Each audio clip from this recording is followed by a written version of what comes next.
不同琴棋书画，诗情怀天下。不过神殿宫墙，我情愿一马。境内独爱竹马，却爱上欢喜冤家。名道暗枪不及，爱难躲难防。别看小女子出身寻常人家，到远处落落大方。你若是真心太爱我一场，我定奉陪到白发苍苍。小女子出身寻常人家，一生愿为你做羹汤。我们要流传为一段佳话。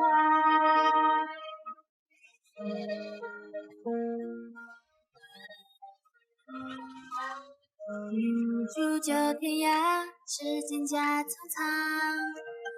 梦里花前月下，许一世繁华。若是深情留不住时光，留住你呀，长歌不算难了，爱本就玄妙。别看少女子出身寻常人家，到远处的落落大方。你若是真心太爱我一场，我定奉陪到白发苍苍。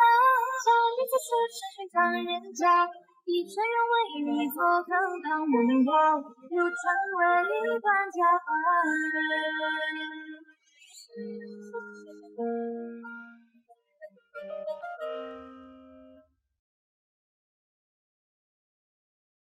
孩子啊，要试一下长乐，我来不及告诉你们。到嘴了。都是身不由己，不碍事。弄影姑娘年纪轻轻，武功如此了得，真称得上是女中豪杰。秦大哥过奖了，早就听小姐说过自己的哥哥有多厉害，没想到居然这么厉害。哎，毕竟迟长了那么几岁，老了，再过个几年可就比不上你了。秦大哥谦虚了。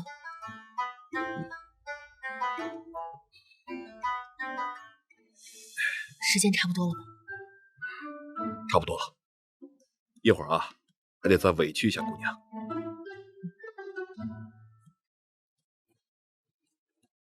我之前说的都记住了。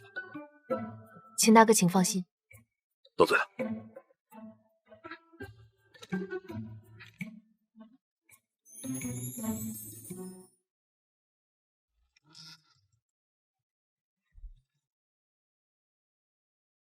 还是没问出来什么。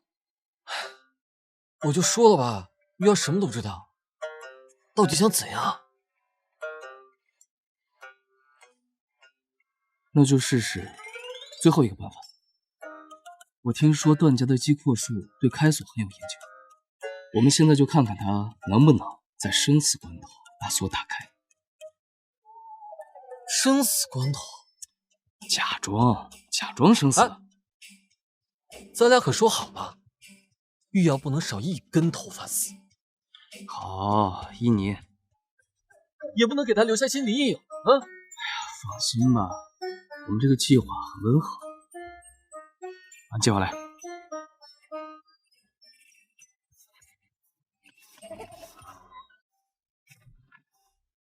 既然你什么都不知道，那你对我来说也没什么用了。大哥，你是不是饿了啊？我给你银两啊，你去买肉吃，人肉可不能吃啊！对食物那么不讲究，对身体不好啊！我们好好商量好吧？啊？那你就说实话。我说的都是实话。你回来啊！我自己幻想过100种死法，我也没有想过被煮。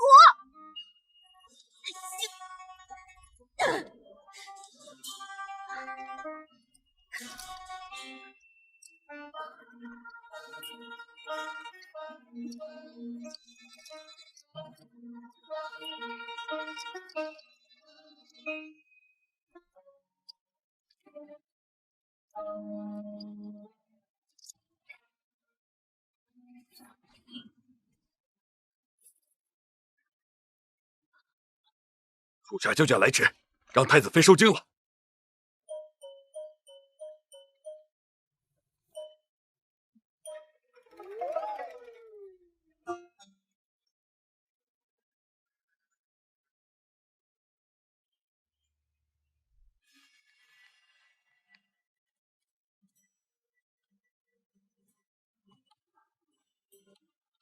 拜见皇上。平身。谢皇上。道长，怎么样了？皇上别急，贫道已经算出了结果。皇上日主火命，又得寅午戌火局，确实是帝王之相。只是如今为丙火之年，加上皇上的八字视为急躁，才有此一劫。此劫该如何化解？解法嘛，贫道倒是有一个，只不过什么？快讲！只不过恐怕皇后未必愿意。此话怎讲？只要是为了皇上好，让臣妾做什么，臣妾都愿意。皇后言重，这解法倒也不难，只是要皇上娶一位水命的女子。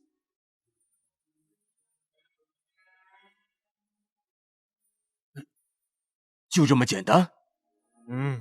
皇上为急躁之命，需要以水调节。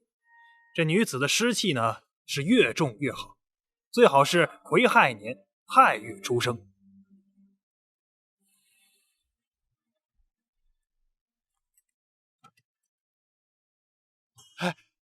哎呀，谢谢大人，谢谢大人。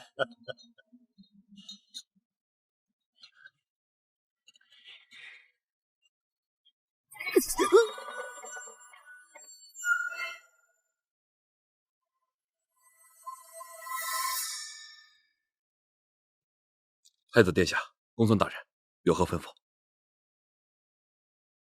人在生死关头，最容易暴露自己的真实实力。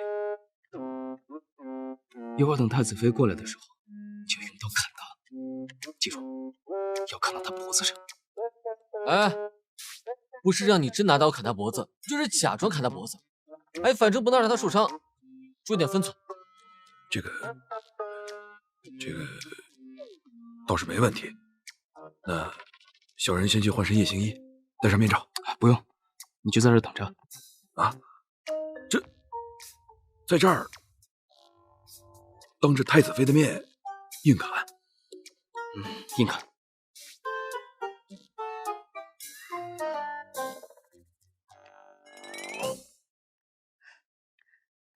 太子，您找我？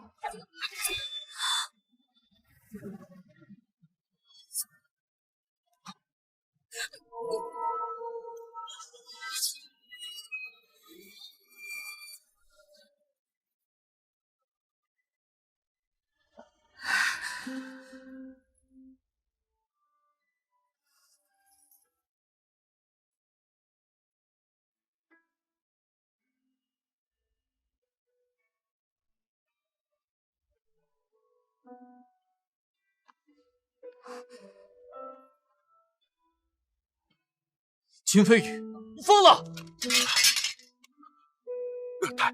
太子殿下，小的刚才出现了幻觉，惊了太子妃，小的该死。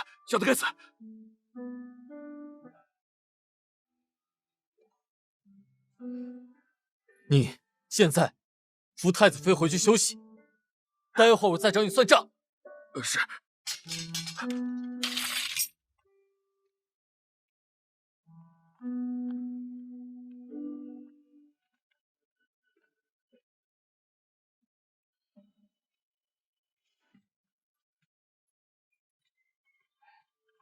哎，你的伤没事吧？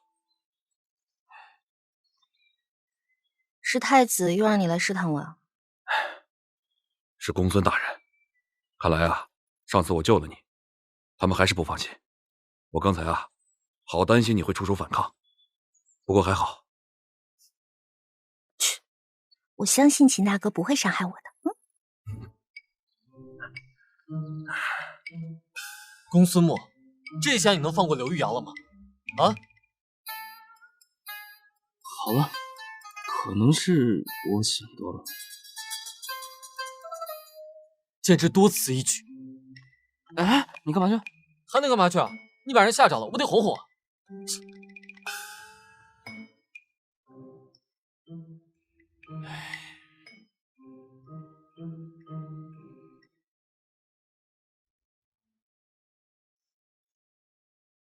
小姐，小姐，你的信。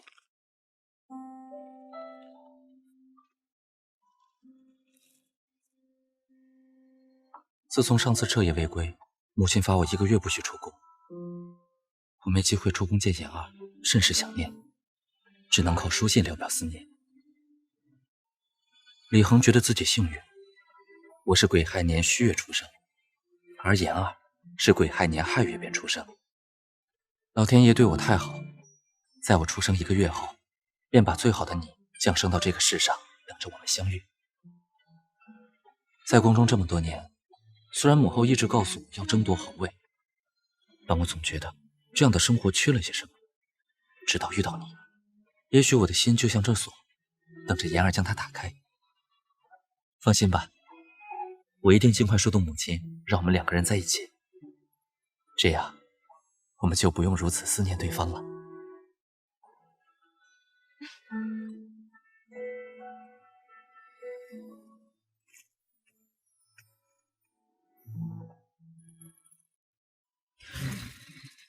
玉儿，太子殿下，我看一下。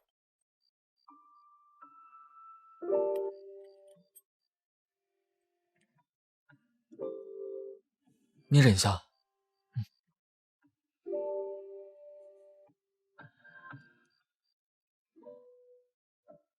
疼吗？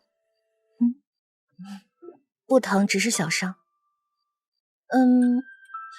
今天秦飞宇到底是怎么了？为什么他突然对我下手？我不知道啊。这个秦飞宇每天神神叨叨，说什么出现了幻觉，我听就是放屁。你等着，我马上把他换掉。不必了。哎呀，像他这种武林高手，肯定是经历太多了，所以难免会有什么不好的幻觉。太子就不必太责怪他了。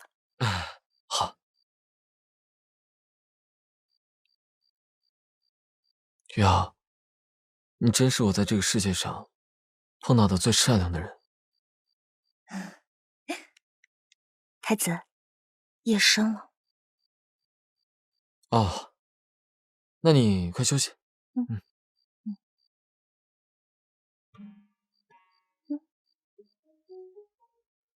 你睡你的，我就在这儿陪你一会儿。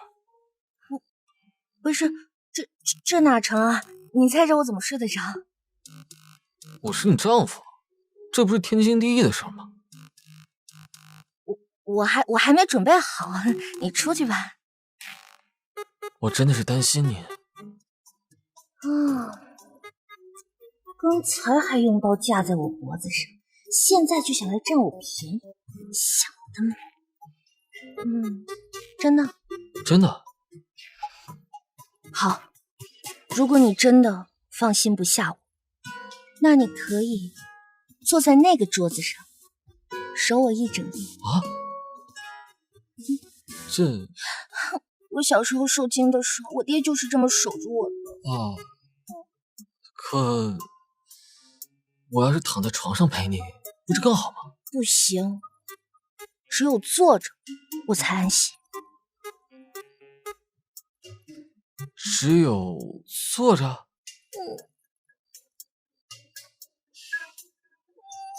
来你是真的不担心我。坐着就坐着，那快休息吧。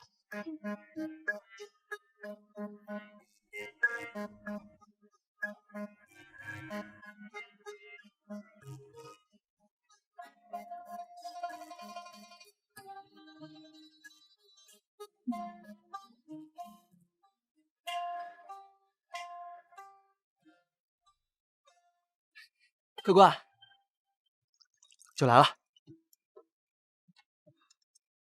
慢用。谢了。这么多年交情了，还提什么谢呀？哎，就是因为这么多年交情了，才要谢。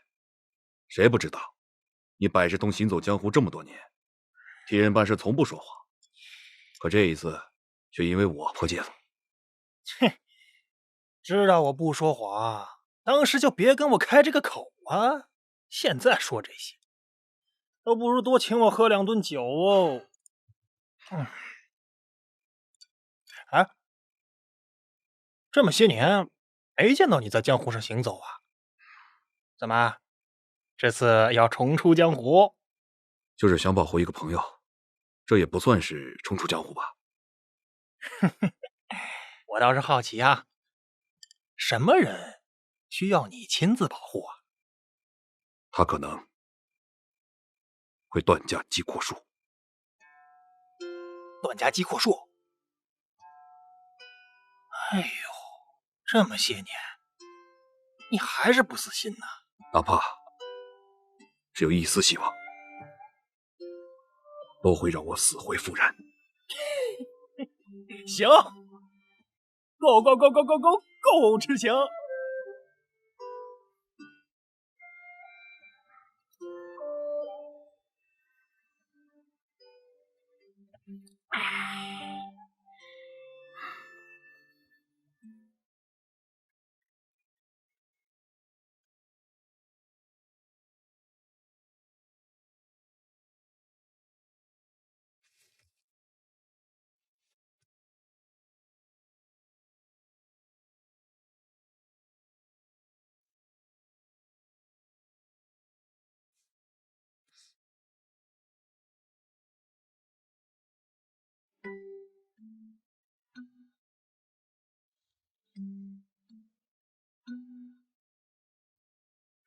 爱过来，爱过去，都是占有和被占有的过程。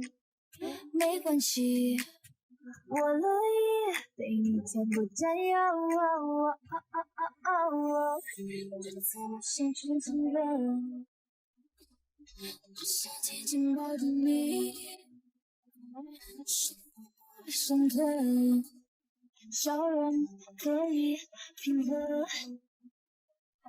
有你的陪伴，有你的陪伴，有你的陪伴，有你的陪伴，有你的陪伴，有你的陪伴。这次我想唱情歌，哎呀哎呀哎呀哎呀哎呀哎呀哎呀。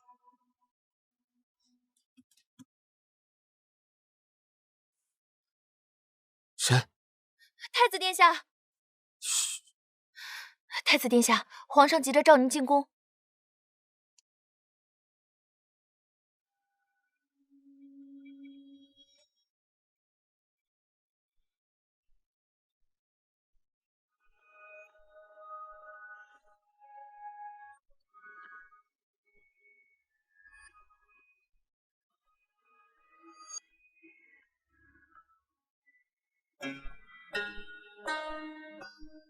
父皇，这么早叫儿臣过来，你自己看。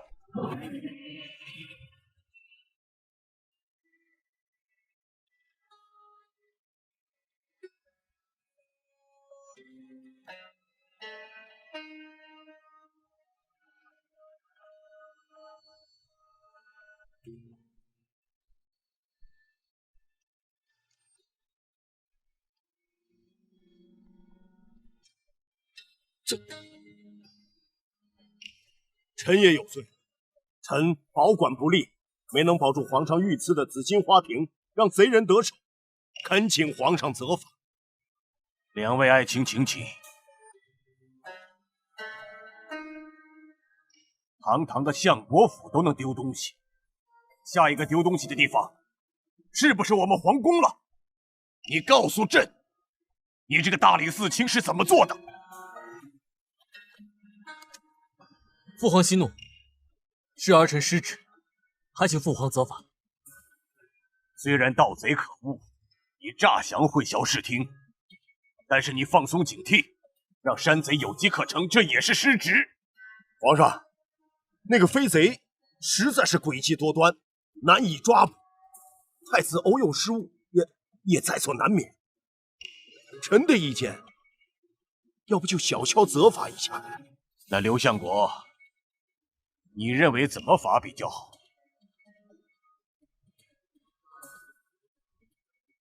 城外的大佛寺正在翻修，要不罚太子去监宫？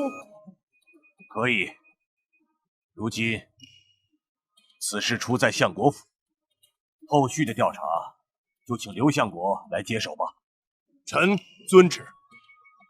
李彻，此事你不要再插手了，你就去大佛寺监宫吧。儿臣遵旨。都退下吧。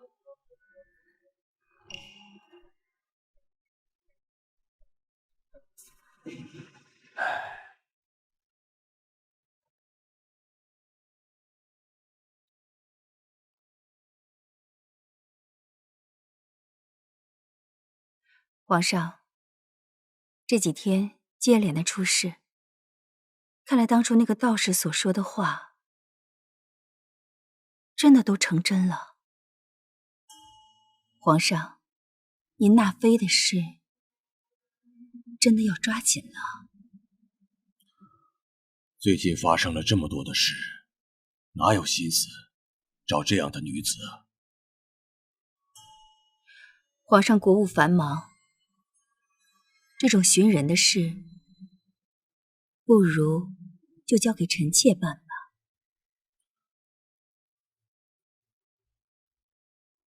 多亏有了皇后，替朕省去了不少麻烦。这些都是臣妾应该做的。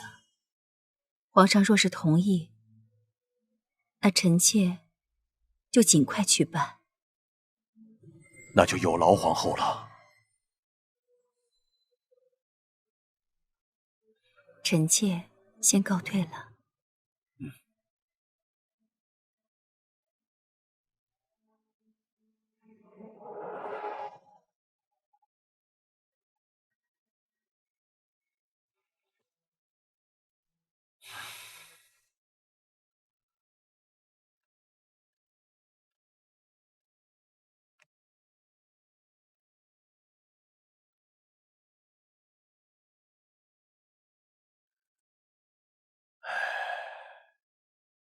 皇上，您不要再过分烦心了，那个飞贼一定会被捉到的。朕烦的倒不是这个。皇上担心的可是太子殿下。是，彻儿自幼就是朕和玉君的心头肉，也不知他能不能懂朕的一片苦心。皇上考虑太子殿下甚多，沈皇后若是泉下有知，也会宽慰的呀。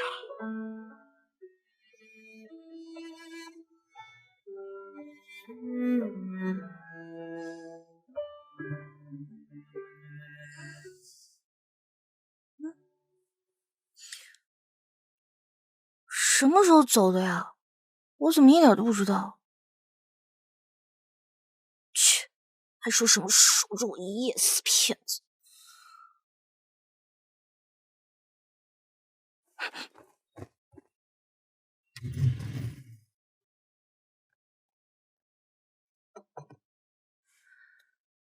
是我，吃饭了。吓死我了！我还以为是谁啊？太子可是一大清早就被叫去宫里训话了。训话？还不是因为你？你可真是什么都敢偷啊！我？刘生的御赐紫金花瓶，是你偷的吧？我昨夜没出去啊。既然你什么都没偷，那就是有人借你的名头了。想都不用想，我知道是谁。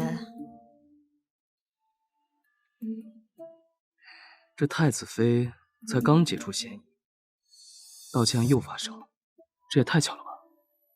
我也觉得，此事一定与太子妃有关。上次在靶场，臣亲眼看到太子妃用太子的弓射了一箭，而且是正中靶心。这次跟玉阳没有关系。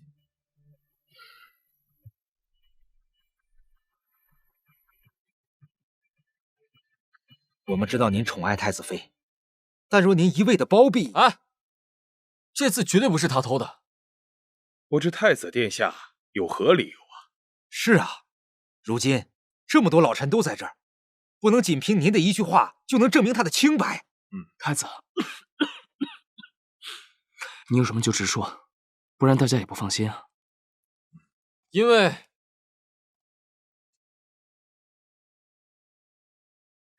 为我昨天在他房间里。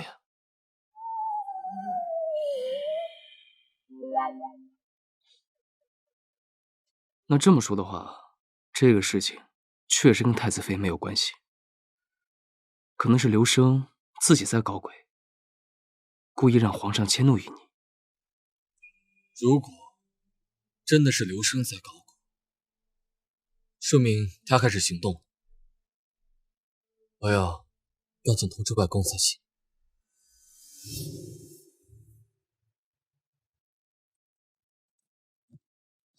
唉。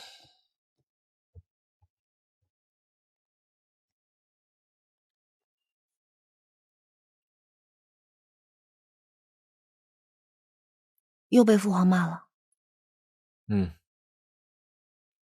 这个飞贼，他又出来兴风作浪了。看来事情没有我想的那么简单。总觉得最近几天有种不好的预感，所以最近啊，我让飞羽就跟着你了。要出了什么事，他和弄影会一直保护你。没事儿，我有弄影一个就够了。好了，听话，只有你安全了，我才能放心，不是？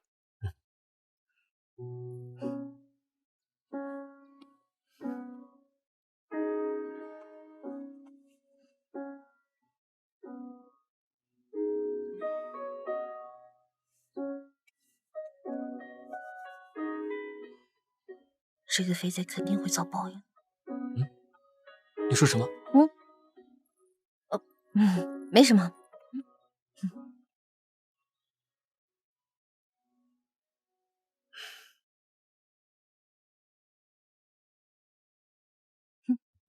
臭老头，既然你借我的名义搞鬼，那我就让你付出点代价。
动手就快跑，天下武林谁能逃？八仙过海隔天道，轮到虚无才是最好，不要放阵仗。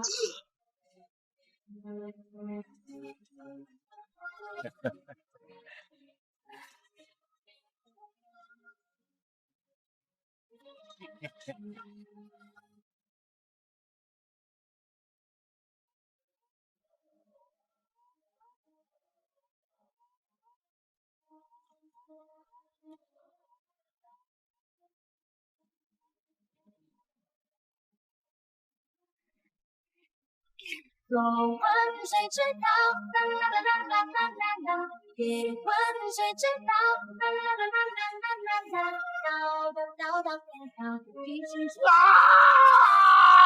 翻笔言少呀，不多翻彼此名号。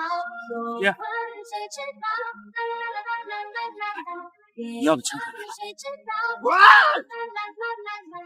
老爷，不好了，怎么了？妹，不好了，您还是自己去门口看看吧。爹，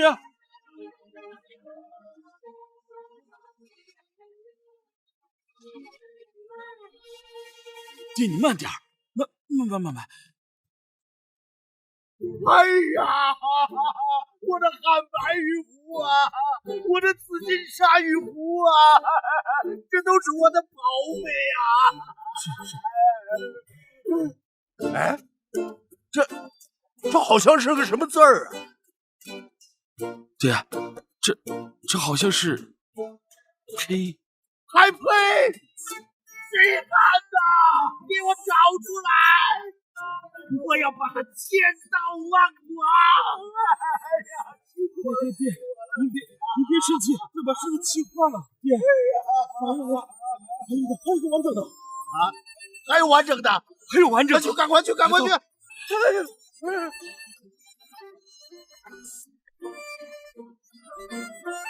我的紫玉凤雕茶壶，这可是前朝大师留下来的遗作呀！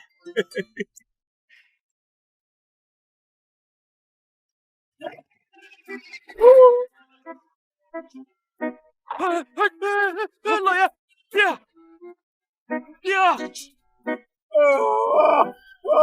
你没事吧？爹，我的壶啊！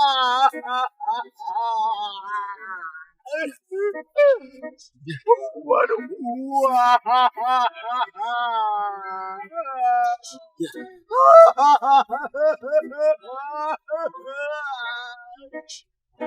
慢点。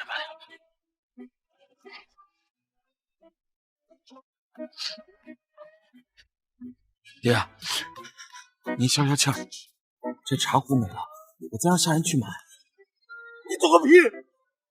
那些都是我的珍藏，不是独一无二，就是千金难买。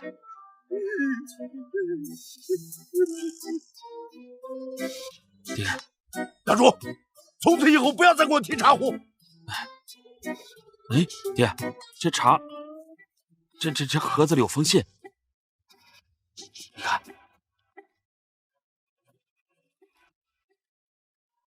狗贼刘生，本小爷已经收手。你却假装丢东西，败坏我名声。这次只是个警告，赶紧乖乖的向皇上承认错误，不然小爷让你好看。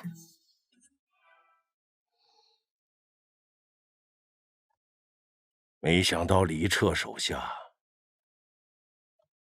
有如此的异人。爹，您怎么知道此人是李彻的手下？哼，嘴上说自己是毛贼，实则迫使我向皇上主动承认，花瓶是我自己藏起来的。除了李彻，谁还能有此等要求？父亲分析的有道理。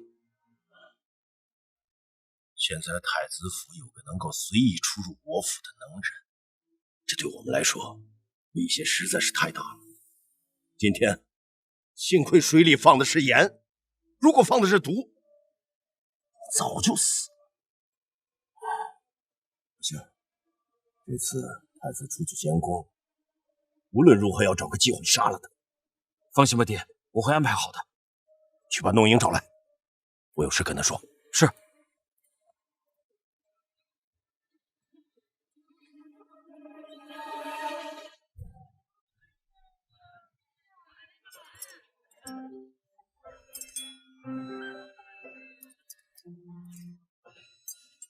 这七巧锁是从平乐城里兴起的，想把它解开呢，得费一番功夫。平乐城那有好多能人异士、文豪画师呢。对啊，我喜欢的很多诗人都是从平乐城出身的。所以我对那里一直很向往。那有时间我们也去呗。好啊。可能不大行。罗姆户古王管得严，别说出城了，我出宫见一面都难。没事，你不能来找我，我可以进宫找你啊。我听父亲说，皇上过几日要他去宫中赴宴。啊？父皇请朱大人赴宴，那肯定是好事啊。灵儿，我决定了。我决定去赴宴。我求父皇为我们指婚。真的？可是皇后娘娘她……不怕，父皇对儿女的婚事一向很开明，我觉得成功率很大。到时候我们成了，母后怎么骂我打我，我都愿意。走吧。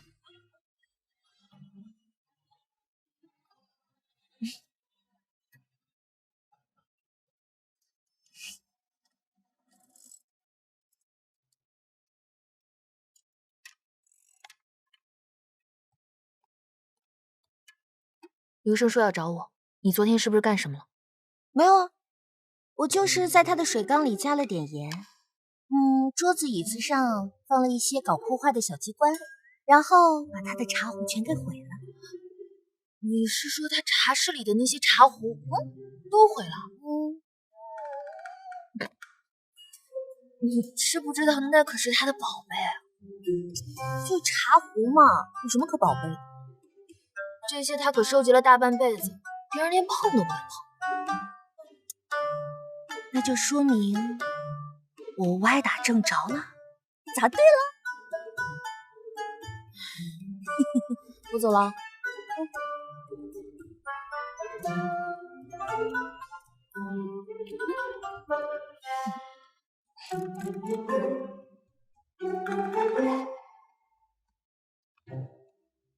老爷。长乐最近怎么样了？还是老样子，每天陪在太子身边，偶尔出去玩玩。我听说太子最近招了一个侍卫，你见过吗？见过，虽然没有和他交过手，不过看他的样子，武功不高，不足为虑。太子明天就要出城监宫了，是否准备妥当？行程如何？底下的下人都已经收拾好了，明日辰时出发，到时候会有守卫陪在太子身边出城。途中会经过乘风驿站和墨运客栈，太子会在客栈短暂休息，估计5时便可到达。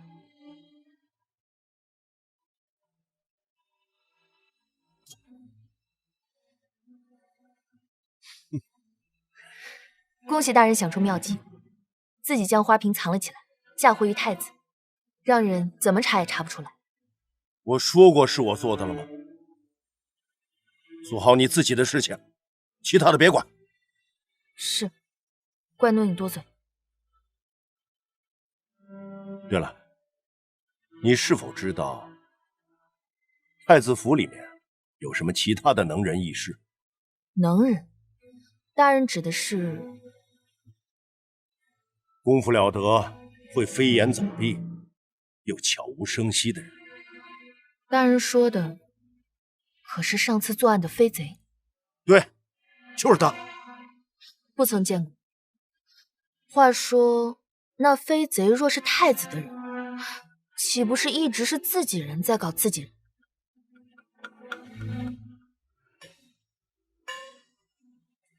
那明天，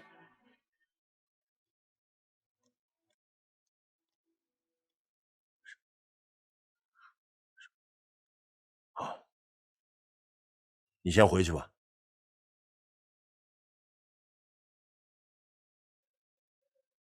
还不走？是。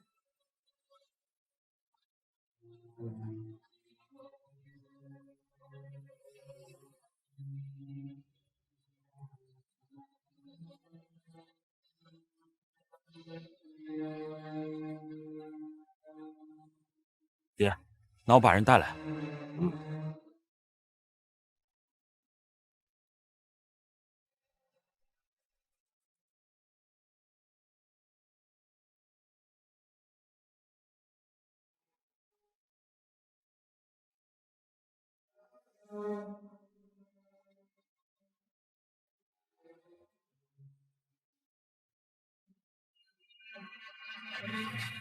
相国大人，谢大人这段时间辛苦了。不知太子明日的行程如何？太子辰时出发，路上会路过乘风驿站，然后到墨韵客栈休息片刻，便继续出发，5时左右便可到达。弄影这丫头还算识相，没骗我。谢大人，明天我想趁太子出城之际，找个机会杀了他。不知道谢大人有何妙计，能够把太子引到一个人少的地方？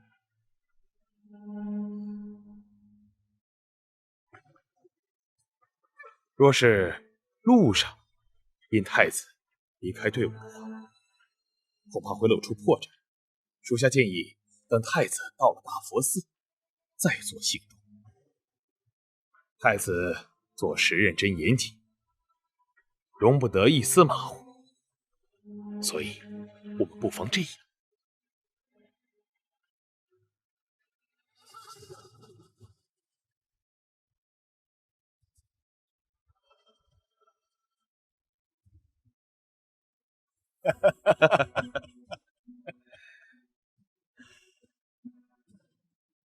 此计甚妙。谢大人，你果然是个识时务的。那谢某就等着相国大人兑现承诺了。想要位居3品，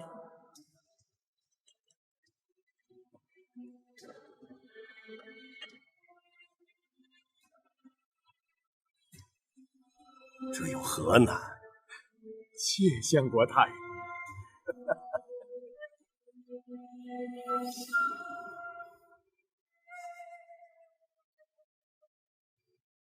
子思，去找些武艺高强的杀手到大佛寺待命，要最不怕死的。最不怕死，随身携带毒药，若是失败，马上服毒自尽。不管成与不成，若是失手死了，每人家眷可以再得黄金100两。是。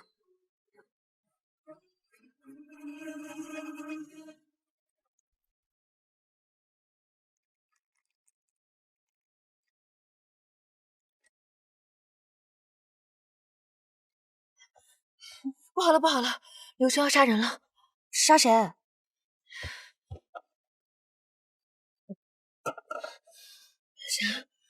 他黄金100两寻找死尸，在大佛寺待命。黄金100两寻找死尸，看来刘生这次要有大动作了。他们在密室里商量了这么久，肯定制定了非常详细的杀人计划。不行，我一定要告诉他。你先别慌，也不一定是要去刺杀太子殿下。什么不一定啊？都在大佛寺待命了，不是他还能是谁？你之前不是还一直生着气，说他算计你、试探你，又不相信你，怎么现在倒是紧张起来了？哎呀，那事儿不一样啊，那是家务事儿，而且我只是嘴上那么说说而已。这次是有人要杀他。别急，就算刘生真的要刺杀太子，这个传话筒也不能由你来做。